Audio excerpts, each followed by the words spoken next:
Study IQ IAS, अब तैयारी हुई affordable. Hello aspirants, my name is Divakar Bothra. Welcome to Study IQ. In recent times, there have been various forms of religious conflicts which have often cropped up in Indian society. बहुत सारे मजहबी based issues आ रहे हैं India के अंदर। UPSC point of view से fundamentalism और communalism दोनों इंपॉर्टेंट है, और अगर किसी का ह्यूमैनिटीज पे ऑप्शनल है, पॉलिटिकल साइंस, सोशियोलॉजी, तो उसके लिए तो डेफिनेटली ये इश्यूज इंपॉर्टेंस ज़्यादा रखते हैं। जहाँ तक ऐसे का सवाल है, ये दोनों बहुत पोटेंट ऐसे टॉपिक्स भी बनते हैं, but most of the times we see the clarity about communalism and fundamentalism is not present. हम दोनों कॉन्सेप्ट को बड़े सुपरफिशियल तरीके से समझते हैं। बहुत सारी ऐसी गाइड्स या किताबें हैं यूपीएससी के अंदर जहाँ पे इनके बारे में दिया हुआ है, बट कॉन्क्रीटली, थियोरिटिकली और conceptually there are mistakes present in those books. दोनों एक बहुत अलग कॉन्सेप्ट्स है, दोनों बहुत एक अलग लेवल पे ऑपरेट करते हैं। तो आज अगले 10 से 15 मिनट में हम कम्युनलिज्म और फंडामेंटलिज्म के बारे में डिस्कस करेंगे कि इनके मीनिंग क्या है, इनके कैरेक्टरिस्टिक्स क्या हैं, इंडिया में कम्युनलिज्म कब से आया, किस डिग्री का कम्युनलिज्म है, फंडामेंटलिज्म क्या होता है, फंडामेंटलिज्म के बेसिक पोस्टुलेट्स क्या होते हैं जिसके बेसिस पे आप किसी भी ऑर्गेनाइजेशन को फंडामेंटलिस्ट है या नहीं पता कर सकते हो, कम्युनलिज्म और फंडामेंटलिज्म में डिफरेंस क्या है, और फाइनली इन दोनों को ओवरकम करने का तरीका क्या है, क्या सॉल्यूशन बेस्ट हो सकते हैं, क्या लॉ से इन्हें टैकल किया जा सकता है या फिर लॉ से परे है ये दोनों चीज़ें, और क्या कुछ और चीज़ें हमें करनी पड़ेगी in order to tackle the challenges of communalism and fundamentalism. तो चलिए फिर शुरू करते हैं। What is the meaning of communalism? First, if you look into communalism, the understanding of communalism in India and in South Asia and in West is way different. World के अंदर, विश्व के अंदर कम्युनलिज्म को एक अलग मतलब से समझा जाता है, और साउथ एशिया के अंदर, इंडिया, पाकिस्तान, बांग्लादेश एक्सेट्रा, यहाँ पे कम्युनलिज्म का अर्थ या मीनिंग काफी डिफरेंट और अलग है। In the entire world, the communalism is equated with communism of Karl Marx, means social living together without having any ownership of property. Communal living अगर simplify करूँ simple terms में outside Marx, this is what communalism is. तो ध्यान से समझना, world के अंदर communalism किसी रिलीजियन या मजहब से कनेक्ट नहीं किया जाता है। कम्युनलिज्म वर्ल्ड में मतलब रखता है कम्युनल लिविंग में। In South Asia, however, the communalism is differentiated from communism. Communism in South Asia means the Marxian concept of communal living, lack of ownership and lack of private wealth. But the word communalism in South Asia specifically has religious connotations. South Asia में the word communalism को एक religious perspective से समझा जाता है. It is considered as a religious ideology.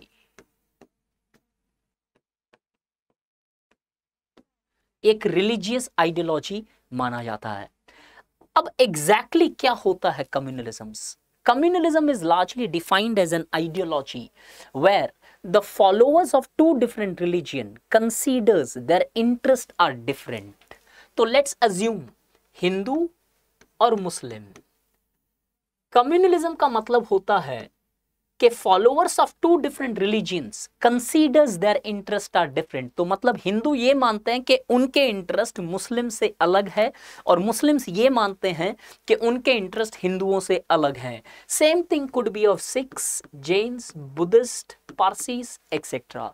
The followers of two different religion believes their interest are different, मतलब दोनों अलग अलग इंटरेस्ट रखते हैं। But a higher level of communalism is defined from a different perspectives. There is an extreme communalism which is present in societies, and this means where followers of two different religions not only considers their interests are different, but they believe their interests are antagonistic to each other, contradictory to each other, or are countering each other. कहने का मतलब simple communalism जो होता है, ये माना जाता है कि हिंदुओं का ये गोल है और शायद मुस्लिम्स का ये गोल है। एक्सट्रीम कम्युनलिज्म में माना जाता है कि गोल एक है लेकिन अब या तो हिंदू यहां तक पहुंच सकते हैं, या मुस्लिम्स यहां तक पहुंच सकते हैं, या सिख्स यहां तक पहुंच सकते हैं, या क्रिश्चियंस यहां तक पहुंच सकते हैं. So technically extreme communalism is one where not only the interests are considered as different but they are considered as against each other. win lose situation आ जाता है, zero sum game आ जाता है कि एक दूसरे के अगेंस्ट, एक दूसरे से अलग ही नहीं है, एक दूसरे के खिलाफ भी है. तो समराइज करूं तो यहां पे the concept of difference is present,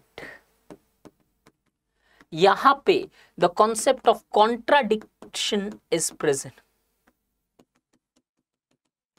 यहां पे एक दूसरे के अगेंस्ट हो जाते हैं, यहां पे डिफरेंट होते हैं सिर्फ. अब इंडिया में if you see till 1907 first degree of communalism was present, जहां पे आप नियर अबाउट मुस्लिम लीग की एस्टैब्लिशमेंट की बात कर सकते हो, जहां से धीरे धीरे first degree of communalism because of the divide and rule policy of British government started taking place in India. और 1937 में जब इलेक्शंस हुए थे and when the Jinnah's proposal was refused by Jawaharlal Nehru, Jinnah was of a firm belief now that both the communities can not largely stay in the same region, in the same country, and from this is where we largely see that second degree of communalism started taking shape in India. 1940 में पाकिस्तान का term coin किया गया, and so on and so forth, and the result of which we saw was partition. 1947 में finally जाके India को partition का एक बहुत बड़ा प्राइस पे करना पड़ा. सो कम्युनलिज्म एक ऐसी आइडियोलॉजी है साउथ एशिया और इंडिया में देखें तो इंडिया में जो मजहब से कनेक्टेड है. हमेशा आपको ये चीज क्लियर हो जानी चाहिए. लेकिन इसका मतलब ये नहीं कि दोनों हमेशा फाइट करते हैं, दोनों कई जगह डिफरेंट मानते हैं अपने आप को बट साथ में रहते हैं. लेकिन हाईएस्ट डिग्री जब कम्युनलिज्म आता है तो वहां पे साथ में रहना भी शायद संभव नहीं हो सकता है. और क्या ऐसी चीजें हैं जिससे कम्युनलिज्म आता है? देखने में लगेगा कि रिलीजन से कम्युनिज्म आता है, but technically the major cause of communalism in any society, in whichever society it is taking place, is majorly due to the politicization of religion. Politics सबसे बड़ा कारण, मुख्य कारण बनता है as far as communalism is concerned. इसीलिए मैंने वो पिक्चर लगाई थी यहाँ पे जो कम्युनलिज्म के अंदर थी कि इतनी इजी नहीं है सेक्युलर फैब्रिक इंडिया जैसी कंट्रीज का ब्रेक करने के लिए. So technically one of the primary cause for the rise of communalism is the politicisations. Religion in itself does not has capacity to bring communal feelings, rather than the power holders of the respective religions manipulate their respective religions in order to spread the communal hatred or communal feelings in the societies. अगर इससे आगे बढ़े तो एक concept आता है fundamentalism का. एक बार फंडामेंटलिज्म हो जाएगा फिर मैं दोनों को कंपेयर करूंगा. रिलीजियस फंडामेंटलिज्म होता क्या है? In the simplest term religion fundamentalism refers to infallibility of scriptures. Infallibility of scriptures मतलब रिलीजियस फंडामेंटलिज्म वो आइडियोलॉजी है जो ये मानते हैं कि स्क्रिप्चर्स कभी गलत नहीं हो सकते, चाहे वो मनुस्मृति हो, चाहे वो कुरान हो, चाहे वो बाइबल हो, चाहे वो कोई और ज़ेन एवेस्टा हो, या वही कोई और सीक्रेट टेक्स्ट किसी रिलीजन या किसी denominations का हो. So in the most simplest terms, fundamentalism largely refers to an ideology which advocates infallibility of scriptures. It is often believed that religious fundamentalism started taking shape in the world first among the Christian societies because the fundamentalism can only take place in those societies, in those religions, those not societies, religion where written scriptures हो. जहां पर written scriptures, जिस religion में written scriptures होते हैं वहीं पे सिर्फ फंडामेंटलिस्टिक जैसी आइडियोलॉजीज क्रॉप अप कर सकती है या आ सकती है टेक्निकली. और अगर ब्रॉड डेफिनेशन आपको चाहिए, और मेरा रिकमेंडेशन है इससे स्टार्ट करोगे आपका आंसर अगर कभी फंडामेंटलिज्म आता है, और ये डेफिनेशन डेफिनेटली लिखोगे आपके आंसर के अंदर when you talk about religious fundamentalism. तो अगर मैं ब्रॉड तरीके से डिफाइन करूं रिलीजियस फंडामेंटलिज्म, तो religious fundamentalism refers to pattern of religious militancies where self-styled true believers tries to arrest the erosion of religious values by creating creating an alternative to secular state. कहने का मतलब कुछ लोग जो अपने आप को ट्रू बिलीवर्स मानते हैं वो एक रिलीजन को यूज करके एक नया मजहब या नई इंटरप्रिटेशन बनाना चाहते हैं as an alternative to the constitutional and secular values. This definition is very important. If you just write the definition, this will largely at least take you half to 1 mark ahead in your question, in the questions where the fundamentalism has been asked. लेकिन यहाँ तक तो religious fundamentalism ये समझ में आता है कि एक स्क्रिप्चर्स को हम मानते हैं कभी झूठे नहीं हो सकते, कभी गलत नहीं हो सकते. स्क्रिप्चर्स अल्टीमेट सत्य है, ये अज्यूम करके चलते हैं. लेकिन अगर आगे देखें तो fundamentalism is not that a simple ideology. जैसे आज एक स्टाइल है किसी को भी फंडामेंटलिस्ट बोलना. जैसे आप ISIS को फंडामेंटलिस्ट बोल देते हो, अलकायदा को, इंडियन मुजाहिदीन को, या फिर नक्सलिट्स को, या फिर किसी और ऑर्गेनाइजेशंस, RSS को भी कई लोग फंडामेंटलिस्ट बोल देते हैं. But technically RSS is not a fundamentalist organisations. Fundamentalist organisations या फंडामेंटलिज्म किसी भी रिलीजन में आने के लिए कुछ इंपॉर्टेंट रिक्वायरमेंट्स होते हैं जो आपके सामने है बोर्ड के अंदर. I'll explain each and every point. First one, belief in origin. All the fundamentalists largely take the origin form of religion. हमेशा origin जो religion है उसी पे अपनी teachings fulfill कर, उसी पे अपनी teachings को रखते हैं, उसी को base बनाते हैं. Let's assume कि ये एक sacred original religion है. इसके बाद में इसके अंदर कुछ divisions आ गए. लेट्स अज्यूम कुरान ले लेते हैं. कई लोग क्यों लिखते हैं, कई लोग के लिखते हैं. सुन्नी शियास, 2 डिविजन्स आए इस्लाम के अंदर. अब फंडामेंटलिस्ट कौन होंगे? फंडामेंटलिस्ट वो होंगे जो अपनी टीचिंग्स जो है, अपनी इंटरप्रिटेशन जो है यहां से निकालेंगे. वो इनकी इंटरप्रिटेशन नहीं रखेंगे, इनकी इंटरप्रिटेशन नहीं रखेंगे. क्यों? ऐसा क्या कारण है? एक कारण ये है क्योंकि इनकी टीचिंग को neither this would able to reject. ये दोनों रिजेक्ट नहीं कर सकते बिकॉज इनका भी एसेंस और ओरिजिन यहीं से निकला हुआ है. This is the meaning that they always believe in the original form of religion. हमेशा ओरिजिन ऑफ रिलीजन के ऊपर जाते हैं वो और उन्हीं के ऊपर बिलीव करते हैं. Words have fixed meaning. जो वर्ड्स लिखे गए हैं उस टेक्स्ट के अंदर वो फिक्स्ड है, वो कंटेक्स्ट टू कंटेक्स्ट वेरी नहीं करेंगे.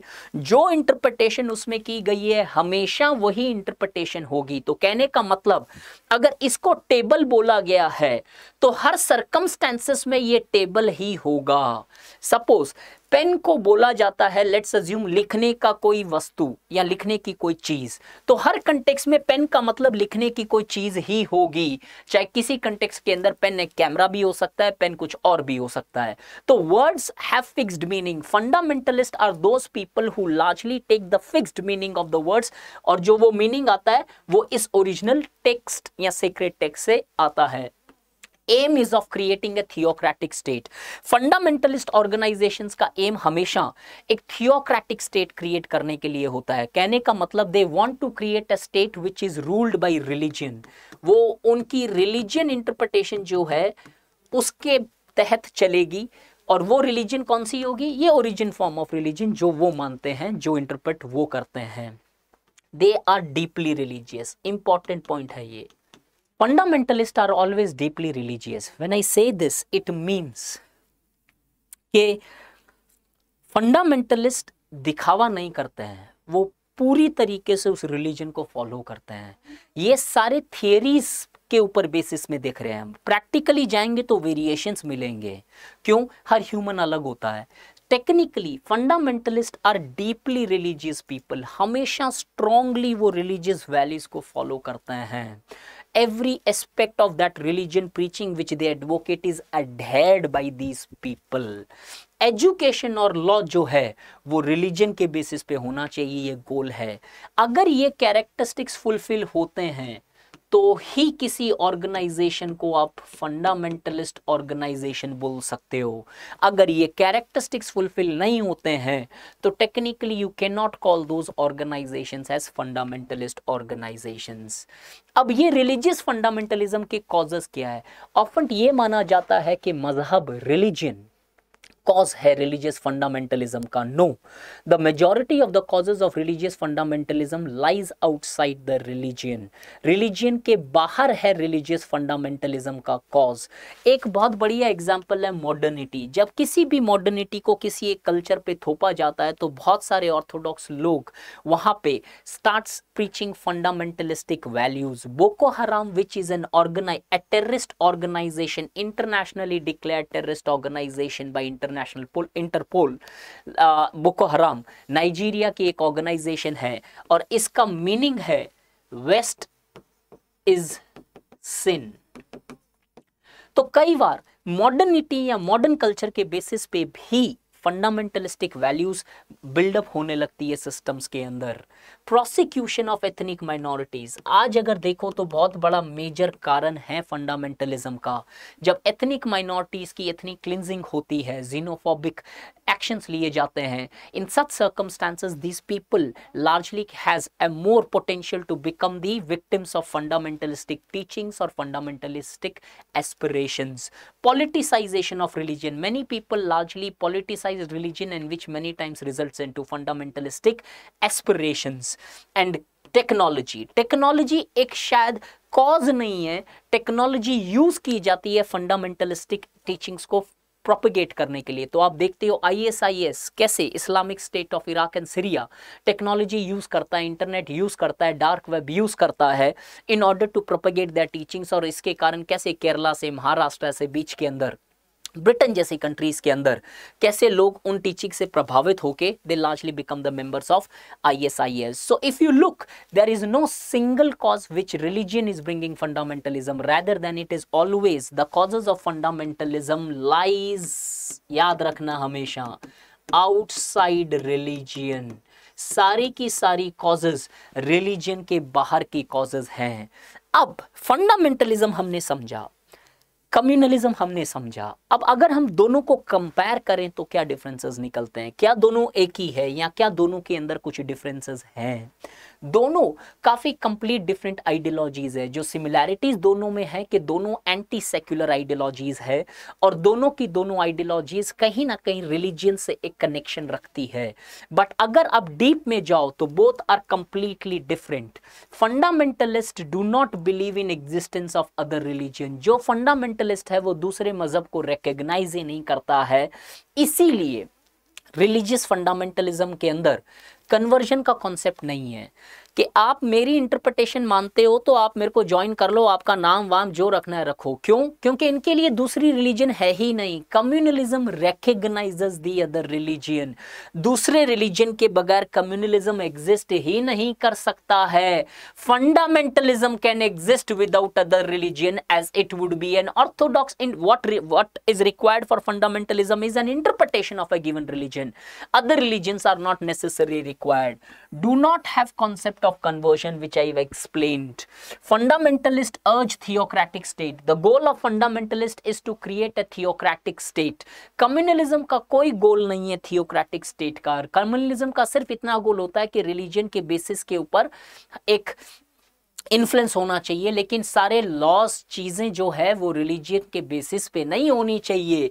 अखंड भारत का अगर हम कॉन्सेप्ट देखें तो अखंड भारत या फिर जो present some religious communal organisations है, दे डोंट वांट कि लॉ भी रिलीजन बेस्ड होना चाहिए, रेदर देन लॉ सेक्युलर होना चाहिए। और फंडामेंटलिस्ट बोलते हैं theocratic state, state religion guided होना चाहिए, चाहे वो शरिया लॉ हो, चाहे वो हिंदू लॉ हो, चाहे वो क्रिश्चियन लॉज हो। फंडामेंटलिस्ट टारगेट एंटायर वर्ल्ड, पूरा वर्ल्ड के अंदर उनका गोल होता है कि पूरे वर्ल्ड को इसी कलर के अंदर रंगना है हमें।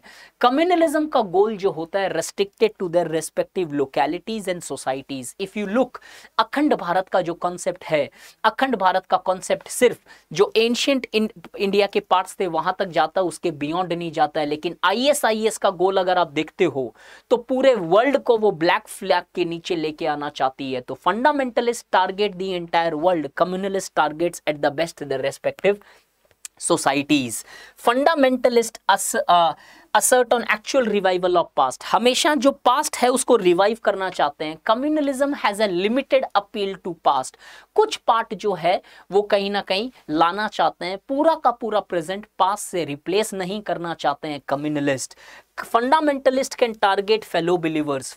जैसे फॉर एग्जाम्पल लेट्स अज्यूम मैं क्रिश्चियन हूं और एक ये क्रिश्चियन फंडामेंटलिस्ट है, मैं बोलता हूं नहीं मैं तुम्हारी टीचिंग नहीं मानता हूं, तो ये क्रिश्चियन को भी टारगेट कर लेते हैं. कम्युनलिस्ट मोर और less do not target the fellow religious believers. तो आज अगर हिंदू कम्युनलिज्म की बात करते हैं हम, तो वो लोअर कास्ट या अपर कास्ट या कोई भी हिंदू को टारगेट नहीं करते हैं, वो अदर रिलीजियंस को मेजरली टारगेट करते हैं. अनटिल अनलेस कोई पर्सनल दुश्मनी है तो एक किस्सा डिफरेंट है. These are some of the differences present between fundamentalism and communalism. Please be very clear of these are itching to be asked question in UPSC because of the current importance which these topics have, not only in India but throughout the world. अब इन दोनों को tackle करने के तरीके क्या हैं? Best antidote किसी भी कम्युनल या फंडामेंटलिस्टिक आइडियोलॉजी का होता है डेवलपमेंट. अगर डेवलपमेंट इंश्योर किया जा सकता है तो इन आइडियोलॉजीज को बहुत लार्जर हद तक टैकल किया जा सकता है. We can tackle the very ideologies of fundamentalism, communalism which is spreading radicalisation in society. कैसे टैकल होगा सर? क्योंकि जब डेवलपमेंट आता है जो टारगेट ग्रुप होता है, जो विक्टिम बनता है इन आइडियोलॉजीज का, वो नहीं रहता है. तो once development is there, literacy is there, better health is there, better prospectus of growth and mobilities are present, people would be less reluctant to join these fundamentalistic or communalistic ideologies, as their aspiration or mobility would be more super dominant over their aspirations of religious ideologies. And second is de-radicalization drive. तो development के साथ साथ जो government को करनी चाहिए वो de radicalisation drive. Maharashtra government ने डी रेडिकलाइजेशन ड्राइव स्टार्ट की थी जब ISIS से में बहुत सारे महाराष्ट्र से यूथ जुड़ रहे थे. तो महाराष्ट्र गवर्नमेंट ने counter de radicalisation drive start की. तो जैसे ISIS रेडिकलाइजेशन फैला रहा था, महाराष्ट्र गवर्नमेंट की टीम उसी लिटरेचर को काउंटर करके डी रेडिकलाइजेशन फैला रही थी. तो de radicalisation is one important short term solution in order to reduce the tendencies of the people to fall victim towards these ideologies. And most important long term solution होता है social justice. जब आपको लगता है कि आप corruption के victim हो, जब आपको लगता है प्रोसिक्यूट किए जा रहे हो, जब आपको लगता है कि आप वायलेंस के विक्टिम्स हो रहे हो, आपके मजहब के बेसिस के ऊपर आपको घर नहीं मिलता, जॉब नहीं मिलता, तो चांसेस फंडामेंटलिस्ट और कम्युनलिस्ट होने के ज्यादा हो जाते हैं. But if the state is able to ensure social justice present in societies, then in such circumstances the problems of fundamentalism and communalism can be tackled. So these are three broad solutions which you can have for fundamentalism and communalism. In the contemporary India, we see that there has been rise of multiple religious violence, and many times religion have become militant in nature. The father of the nation largely believed that the politics and religion cannot be separated, on the pretext that religion would largely act as a moral suasion force for the state to limit its adventures.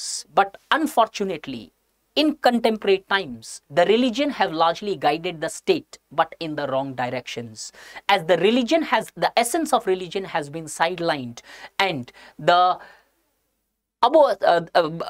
essence of religion has been sidelined, and the manipulation of religion has been more predominant. In contemporary time, the word of Jawaharlal Nehru resonates in my ears, where the Nehru believed that it is the duty of the majority to build confidence among the minorities present in the societies. And in such circumstances, the problems of communalism and fundamentalism today requires a more liberal attitude of upper caste, of the majority religions, in order to largely create an equal egalitarian space for the minorities.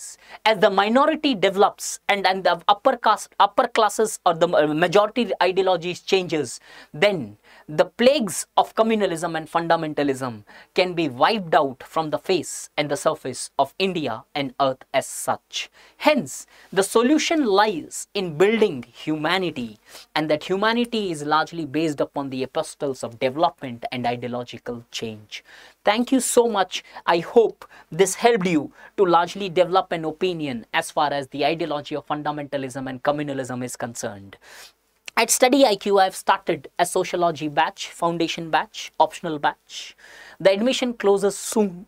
You can use the code DIVLIVE and get discount and join the batch in 12,500 rupees, where we would be covering the entire syllabus, the notes, the materials, the answer writings, every aspects would be dwelled and dealt with in detail. Thank you so much. Happy studying. God bless you. Study IQ IAS, अब तैयारी हुई affordable.